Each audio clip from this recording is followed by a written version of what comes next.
Hi friends, चलिए हम UP GK का अपना एक और नई वीडियो की शुरुआत करते हैं।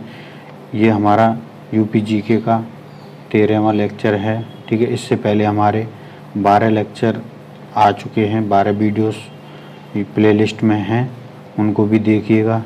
ठीक है, इस वीडियो में हम जनजातियों के बारे में बात करेंगे। उत्तर प्रदेश की मैप के माध्यम से देखेंगे, ज़्यादा आसानी से याद रखा जा सकता है। ठीक है, तो चलिए इस वीडियो की शुरुआत करते हैं।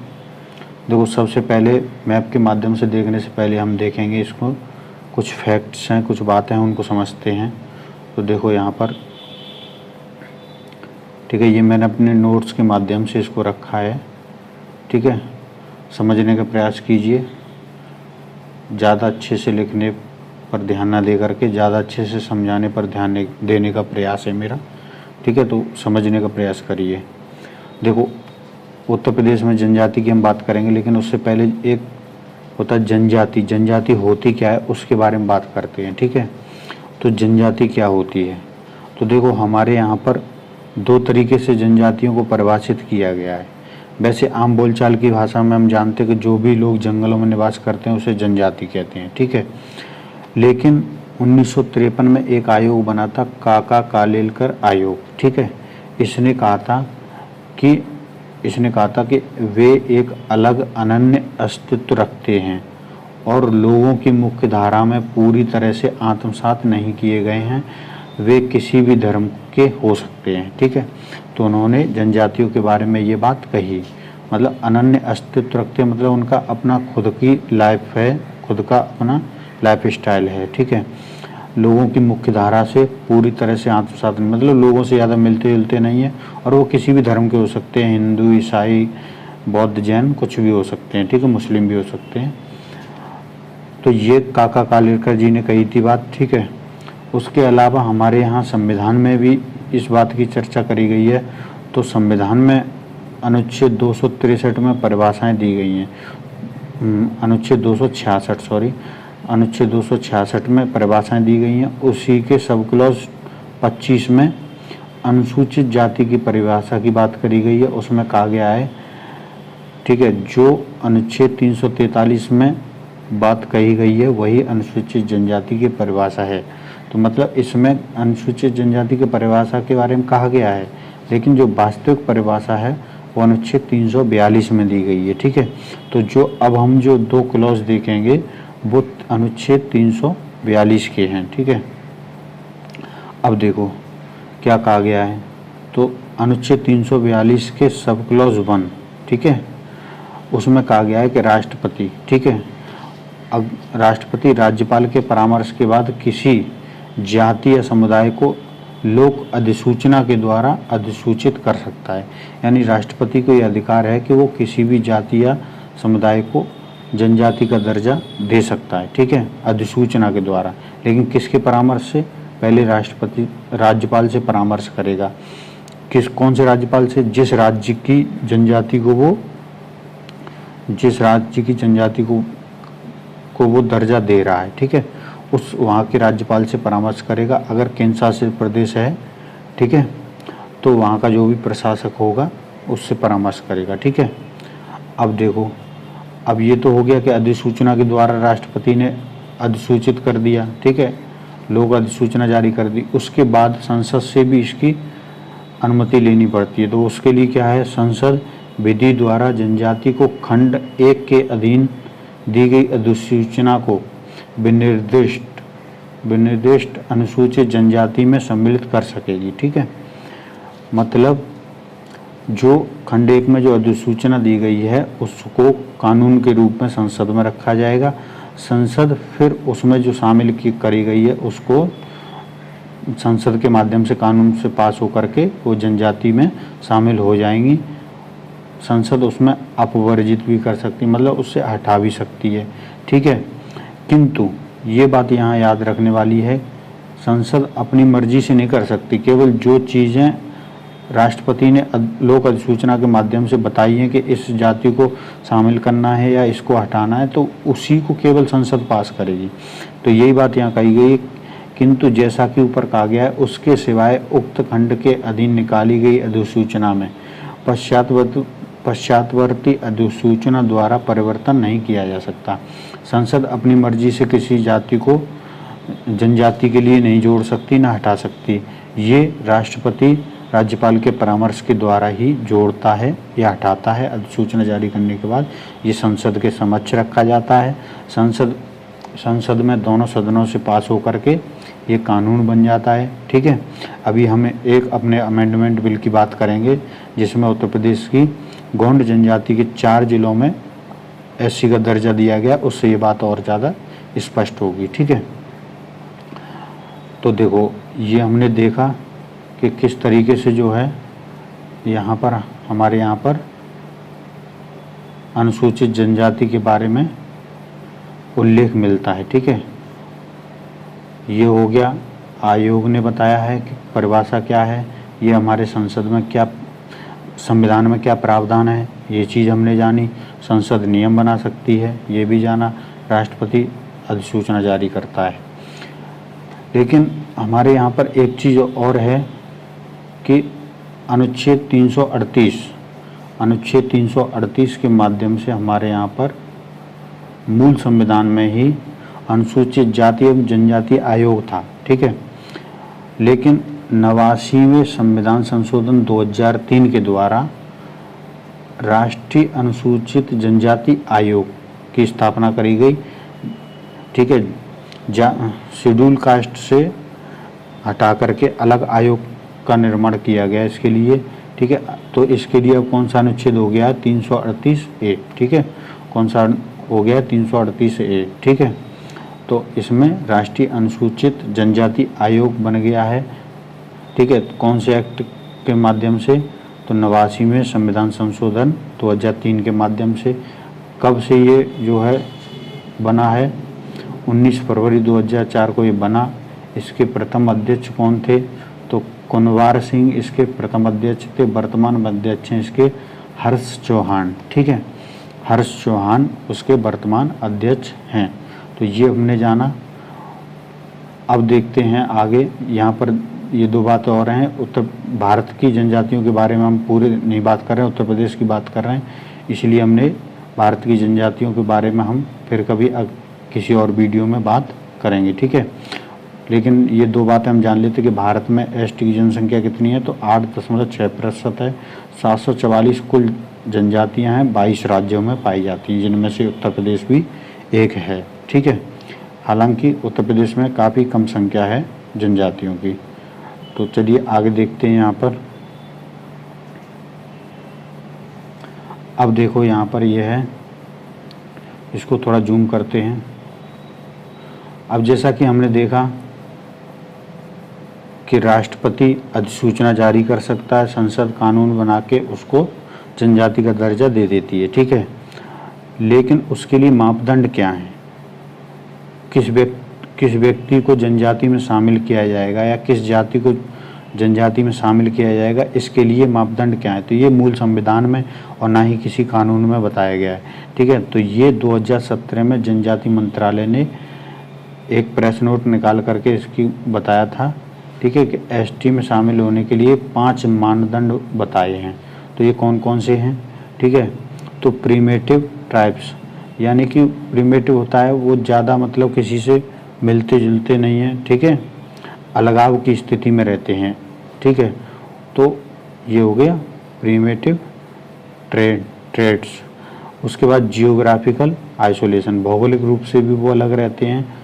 डिस्टेंस कल्चर, उनका अपना स्वयं का एक कल्चर है। ठीक है, शाइनेस ऑफ कनेक्ट, ठीक है, शर्मीले स्वभाव के हैं, ज़्यादा मेलजोल में दूसरे समुदायों के साथ नहीं रहते हैं, तो इसलिए ये भी होना चाहिए। और बैकवर्डनेस, यानी कि पिछड़ापन होना चाहिए। तो ये 5 बातें जब एग्री करेंगी तब किसी भी जाति को जनजाति का दर्जा दिया जा सकता है। ठीक है, अब यहाँ पर एक चीज़ और देखेंगे। अभी हमने आपको बताया था कि एक संशोधन पास हुआ है जिसके माध्यम से उत्तर प्रदेश के 4 जिलों में गोंड जनजाति को दर्जा दिया गया, तो उसकी भी बात कर लेते हैं। ठीक है, अभी जो मानसून सत्र चल रहा है उसमें ये राज्यसभा से भी पास हो गया है। ठीक है, 2022 में दिसंबर में ये लोकसभा से पास हो गया था, राज्यसभा से अब पास हुआ है जुलाई में, ठीक है। अगस्त के सेशन में ये मानसून सत्र में पास हो गया है। अब राष्ट्रपति की जब इसको मंजूरी मिल जाएगी तो ये कानून बन जाएगा, ठीक है। हालांकि राष्ट्रपति अधिसूचना के माध्यम से इनको पहले ही शामिल कर चुके हैं, ठीक है। अब लेकिन कानून बनाने के लिए संसद से इसको पास करवाना जरूरी होता है। तो ये है अनुसूचित जनजाति संशोधन विधेयक 2022। इसमें क्या कहा गया है कि यूपी के 4 जिलों, कौन कौन से ज़िले हैं? संत कबीर नगर, कुशीनगर, चंदौली, संत रविदास नगर। ये यहाँ दिखाई दे रहे होंगे, ये है संत कबीर नगर है, ये है कुशीनगर, ये है चंदौली और ये है संत रविदास नगर, ठीक है। कि गोंड जनजाति तथा उसकी 5 उपजाति कौन कौन सी हैं? दुनिया है, नायक है, ओझा है, पठारी है, राजगोंड है, को अनुसूचित जनजाति का दर्जा देना है, इसके माध्यम से मिलेगा, ठीक है। तो इसके माध्यम से अनुसूचित जनजाति का दर्जा इनको मिल जाएगा। ये 5 गोंड की ही उपजातियां हैं, ठीक है। क्या इससे पहले गोंड को जनजाति का दर्जा उत्तर प्रदेश में नहीं मिला हुआ था? मिला हुआ था, लेकिन वो कितने ज़िलों में मिला हुआ था? तो 13 ज़िलों में इससे पहले गोंड जनजाति एवं उसकी उपजातियों को शेड्यूल ट्राइब का दर्जा मिला हुआ था, लेकिन इन 4 ज़िलों में नहीं मिला हुआ था, उसको भी अब दे दिया गया है, ठीक है। तो ये 13 ज़िले कौन कौन से हैं जिनको शेड्यूल ट्राइब का दर्जा पहले से मिला हुआ था? तो महाराजगंज में, सिद्धार्थनगर में, बस्ती, गोरखपुर, देवरिया, मऊ, आजमगढ़, जौनपुर, बलिया, गाजीपुर, वाराणसी, मिर्ज़ापुर, सोनभद्र, ठीक है। इन जिलों में शेड्यूल ट्राइब का दर्जा गोंड एवं उसकी 5 उपजातियों को मिला हुआ था, ठीक है। गोंड के बारे में हम अभी और देखेंगे थोड़ा सा। ये 13 जिलों के नाम भी दिए गए हैं यहाँ पर: महाराजगंज, सिद्धार्थनगर, बस्ती, गोरखपुर, देवरिया, मऊ, आजमगढ़, जौनपुर, बलिया, गाजीपुर, वाराणसी, मिर्ज़ापुर, सोनभद्र, ठीक है। तो ये 13 जिले हैं जिनमें गोंड जनजाति निवास करती है, गोंड एवं उसकी सहायक जनजातियाँ निवास करती हैं। तो 13 और ये 4 नए जुड़ गए, तो अब वर्तमान में 17 ऐसे ज़िले हो गए हैं जिनमें गोंड जनजाति निवास करती है। ये 4 जिलों में इससे पहले क्या स्टेटस था इनका? तो ये शेड्यूल कास्ट में शामिल थे, यानी कि अनुसूचित जाति में शामिल थे, जनजाति में अब शामिल हो गए हैं, ठीक है। तो चलिए आगे देखते हैं। अब देखो यहाँ पर है यूपी में जनजातियाँ। वैसे तो उत्तर प्रदेश में कई और भी जनजातियाँ हैं, ठीक है, जो संसद के द्वारा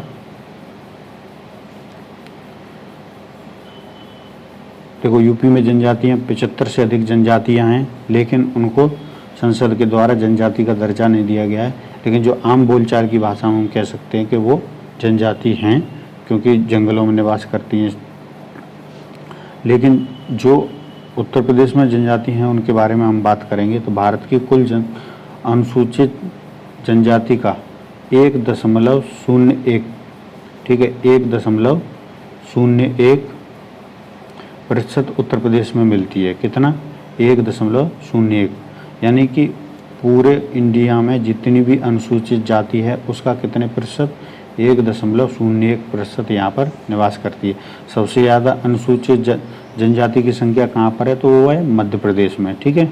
एमपी में है सबसे ज़्यादा, ठीक है, संख्या के हिसाब से।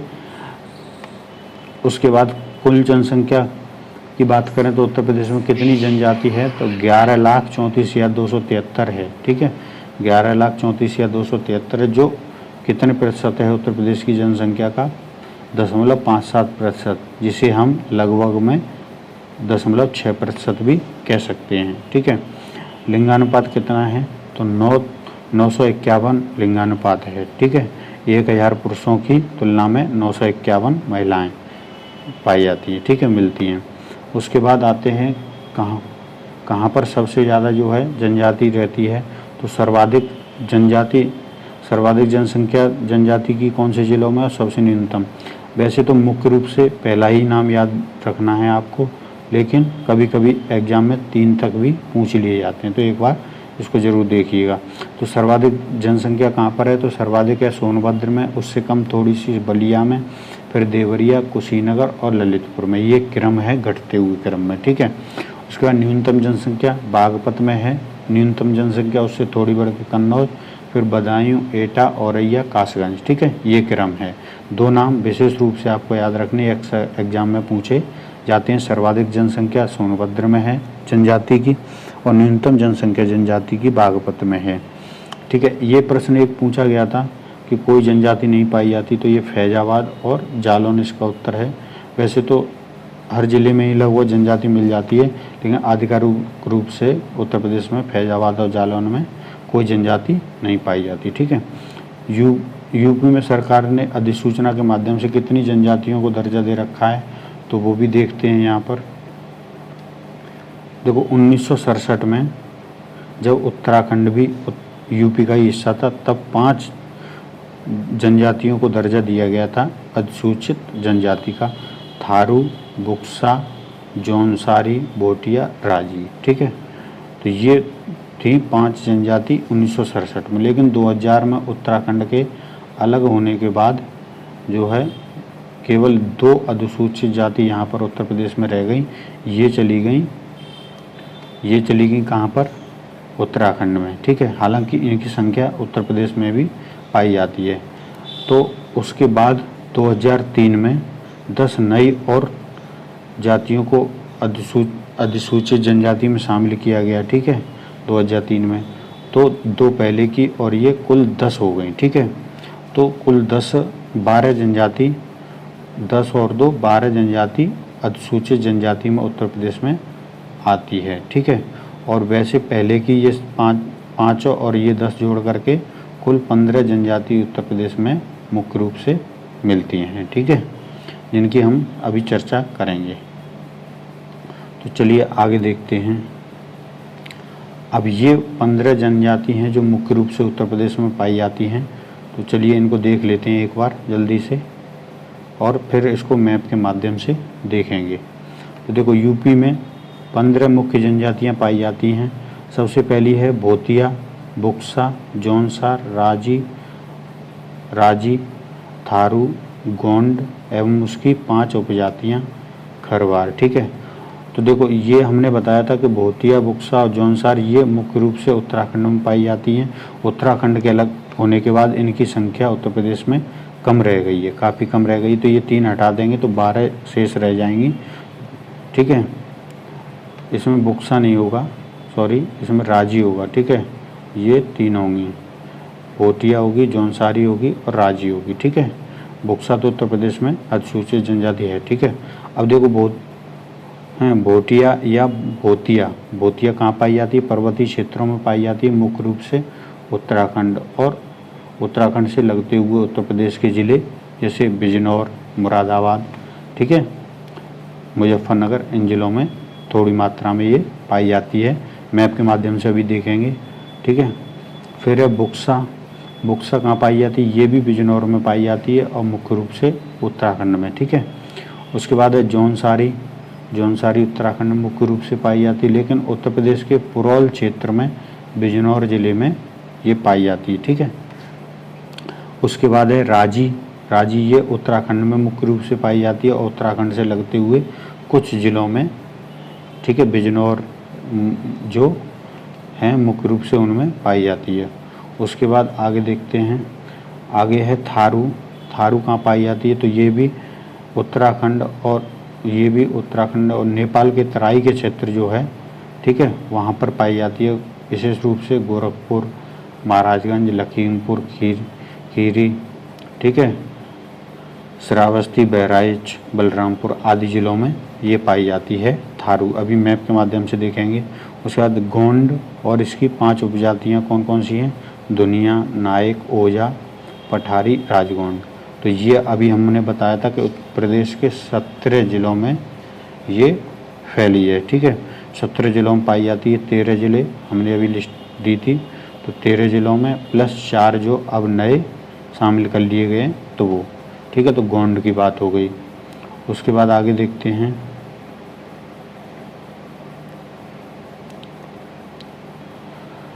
आगे है खरवार या खैरवार, ये कहाँ पर पाई जाती है? पूर्वी उत्तर प्रदेश में पाई जाती है। कौन कौन से जिले? देवरिया, बलिया, गाजीपुर, वाराणसी, सोनभद्र में पाई जाती है। ठीक है। उसके बाद है सहरिया, सहरिया ललितपुर में। ठीक है, ये अक्सर एग्जाम में पूछा जाता रहता है। उसके बाद है पराड़िया, सोनभद्र में पाई जाती है। बैगा भी सोनभद्र में पाई जाती है। पंखा या पानिका, ये सोनभद्र और मिर्ज़ापुर में पाई जाती है। उसके बाद अगरिया सोनभद्र में पाई जाती है। पटारी, पटारी सोनभद्र में पाई जाती है। उसके बाद आगे है चेरो, चेरो सोनभद्र और वाराणसी में पाई जाती है। और भुइया या भुनिया सोनभद्र में पाई जाती है। ठीक है, अब हम इसको देखते हैं अपने मैप के माध्यम से कि कौन कौन सी जनजाति कहाँ पर पाई जाती है। इसको थोड़ा जूम करेंगे, उसके बाद इसको देखेंगे। देखो इधर से देखते हैं सबसे पहले, एक सेकंड। सबसे पहले हम देखेंगे ऊपर की तरफ से। ठीक है, ये है हमारा, ये है हमारा बिजनौर, ये है उत्तराखंड, उत्तराखंड से लगते हुए ज़िले हैं। ये है बिजनौर। ठीक है, ये अक्सर चर्चा में दिखेगा जनजातियों के मामले में, क्योंकि यहाँ पर बुक्सा या बोक्सा, महागीर और जौनसारी, ठीक है, ये मुख्य रूप से पाई जाती हैं। ठीक है, उसके अलावा भी हमने जैसा कि आपको बताया यहाँ पर कौन कौन सी, उसके अलावा भोटिया, कौन सी? भोटिया, यहाँ लिख लेंगे भोटिया। ठीक है, बुक्सा हो गई है, बुक्सा या बोक्सा बोल देते हैं। महागीर हो गई, जौनसारी हो गई और राजी। ठीक है, राजी अभी हमने आपको बताया था। भोटिया कहाँ? पर्वतीय क्षेत्रों में उत्तराखंड से लगते हुए इन जिलों में पाई जाती है, मुख्य रूप से बिजनौर में। ठीक है, उसके बाद बुक्सा की बात करी तो ये भी बिजनौर में पाई जाती है।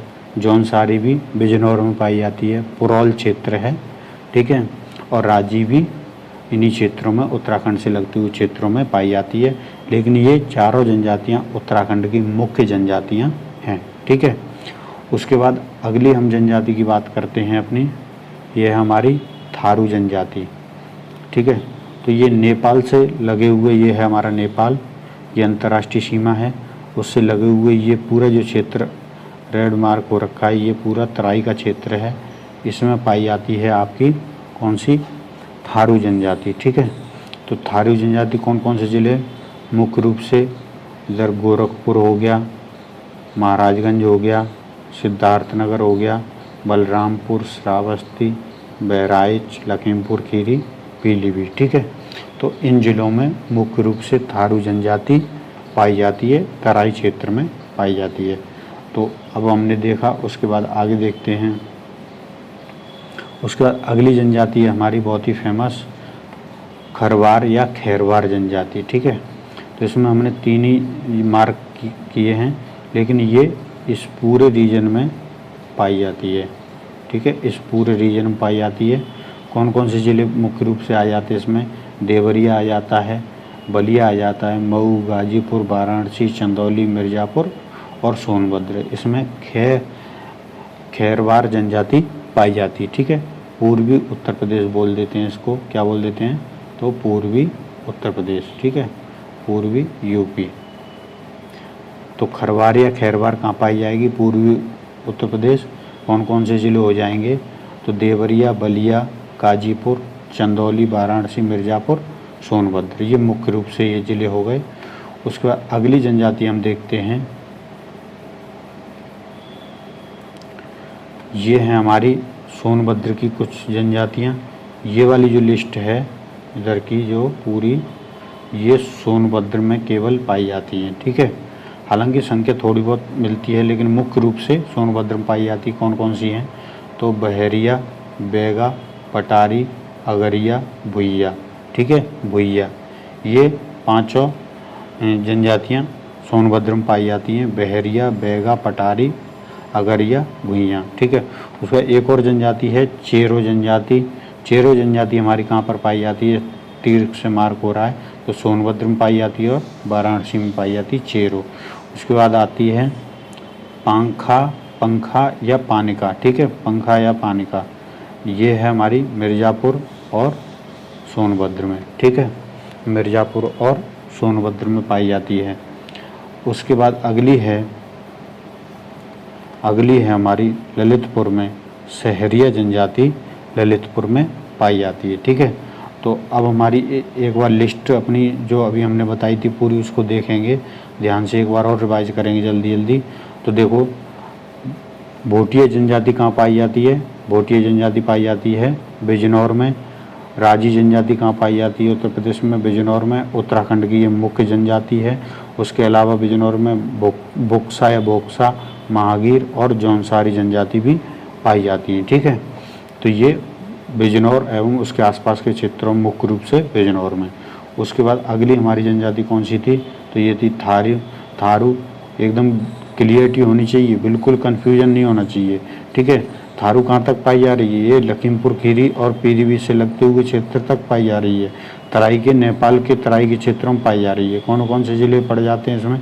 मुख्य रूप से पीलीभीत, लखीमपुर खीरी, बहराइच, श्रावस्ती, बलरामपुर, सिद्धार्थनगर, महाराजगंज और गोरखपुर, ठीक है। कभी उत्तर में अगर पूछ लिया जाए थारू जनजाति कहाँ पाई जाती है, तो अगर उसमें गोरखपुर विकल्प है तो सबसे पहले गोरखपुर लगाएंगे, उसके बाद अन्य विकल्पों को देखेंगे, ठीक है। तो ये तराई रीजन में पाई जाती है। उसके बाद खरवार देखा हमने, खरवार का भी हमने बताया पूरा ये वाला एरिया जो है पूरा, इसमें कौन कौन से जिले आ जाते हैं? देवरिया, बलिया, गाजीपुर, मऊ, वाराणसी, चंदौली, मिर्ज़ापुर, सोनभद्र, ठीक है। तो ये खरवार या खैरवार पाई जाती है। पंखा या पानिका ये कौन कौन से में पाई जाती है? मिर्ज़ापुर में और सोनभद्र में। चेरो कहाँ? वाराणसी और सोनभद्र में। केवल सोनभद्र में तो हमने बताया ये वाली जो है केवल सोनभद्र में।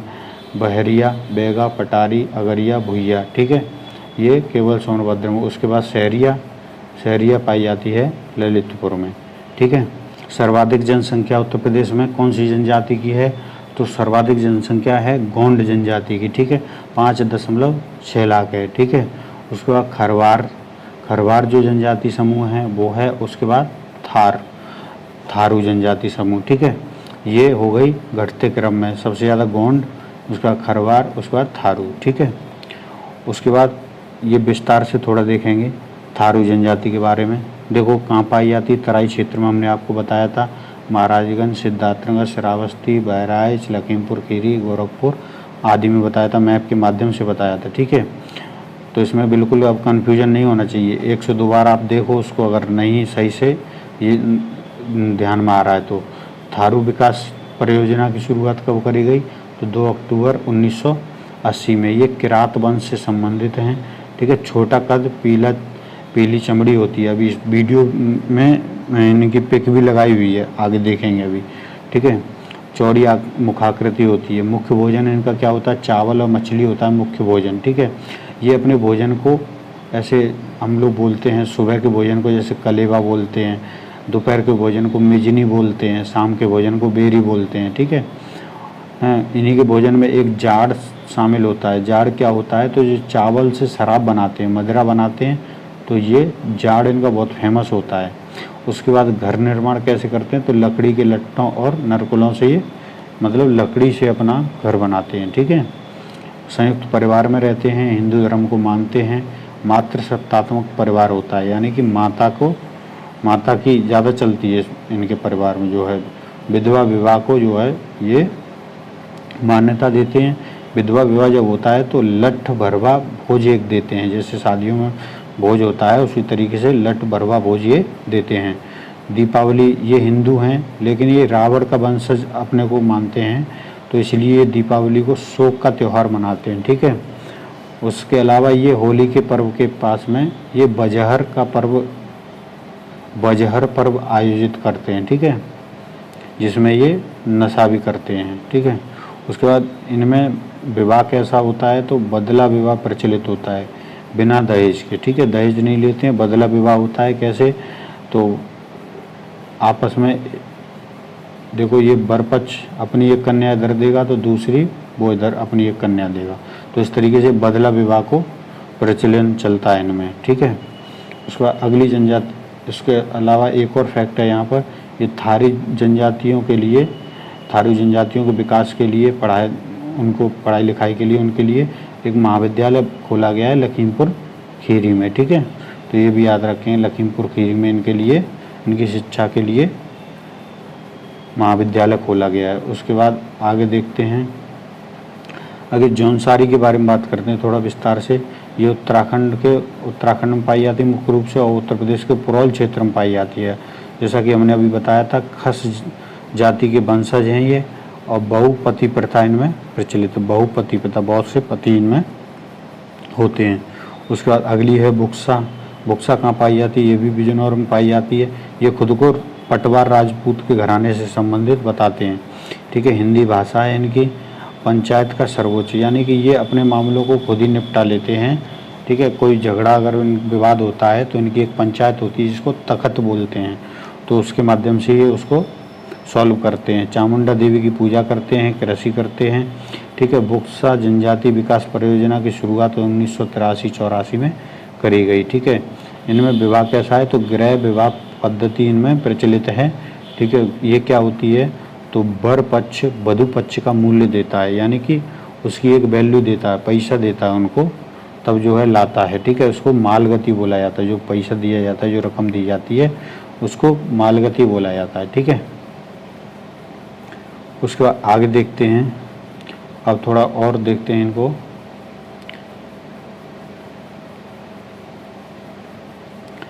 देखो थारू जनजाति के बारे में, अब यहाँ पर ये फोटो पिक के माध्यम से आपको दिखाई दे रहा है, फोटो के माध्यम से यहाँ दिखाई दे रहा है किस तरीके का इनका पहनावा, पेंशन और कदकाठी।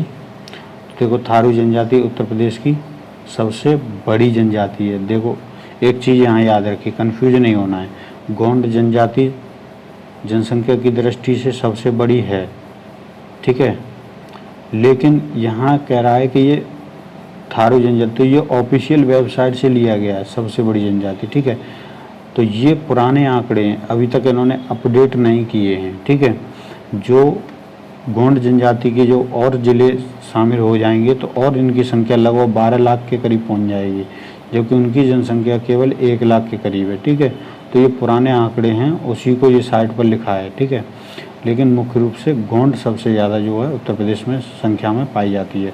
उसके बाद थारू जनजाति के लोग गोरखपुर के तराई क्षेत्र में निवास करते हैं। जैसे ये ऑफिशियल वेबसाइट के आंकड़े हैं, इसलिए इनको ज़रूर ध्यान से देखें, ठीक है। तो गोरखपुर के तराई क्षेत्र में भी हमने आपको बताया था, नेपाल से तराई क्षेत्र में आए जाते हैं। किरात वंश से संबंधित ये खुद को मानते हैं, बजर नामक त्यौहार मनाते हैं, ठीक है। थारुओं द्वारा बजर नामक त्यौहार मनाया जाता है। दीपावली को ये शोक पर्व के रूप में मनाते हैं, ठीक है। थारू जनजाति द्वारा होली के मौके पर खिचड़ी नृत्य का आयोजन भी किया जाता है। उसके बाद थारू में बदला विवाह है, जैसे हमने बताया, एक पक्ष अपनी एक लड़की देगा तो दूसरी तरफ से भी इनको शादी होगी, ठीक है। उसके बाद 3 टिकटी विवाह प्रथा भी प्रचलित है इनमें। थारुओं में दोनों पक्षों से विवाह तय हो जाता है तो उसे पक्की पौड़ी कहा जाता है। जब दोनों पक्ष विवाह तय कर देते हैं तब उसे पक्की पौड़ी कहा जाता है, ठीक है। उसके बाद है, ये हमने बताया था अभी इससे पहले, उत्तर प्रदेश में 2 अक्टूबर 1980 में थारू विकास परियोजना की शुरुआत करी गई थी, ठीक है। उसके आगे देखते हैं,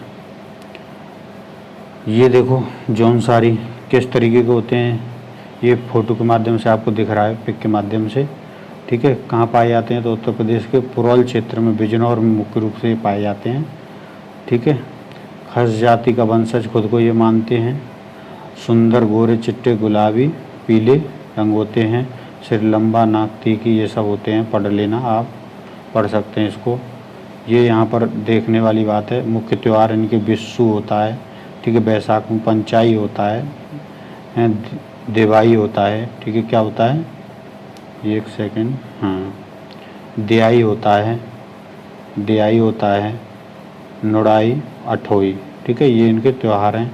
उसके अलावा हारुल, रासो, गुमसू, जोई, डी, तांगी, मरोज, पोड़ाई इनके प्रमुख नृत्य। ज़्यादा विशेष कुछ ऐसा इनमें है नहीं, पूछने लगे। ये याद रखो, पुरौल क्षेत्र में, बिजनौर में पाए जाते हैं, ठीक है। फोटो यहाँ पर पिक दी है, इसके माध्यम से आपको देखने के लिए इसलिए मैं लगाया है इसको। ऑफिशियल साइट से लिए गए ये आंकड़े, हो सकता है कभी इसमें से प्रश्न पूछ लिया जाए सीधे सीधे, तो एक बार इसको ज़रूर नज़र में डालेंगे। ये है बुक्सा जनजाति, ठीक है। बुक्सा कहाँ पर पाई जाती है, ये भी बिजनौर में पाई जाती है, ठीक है।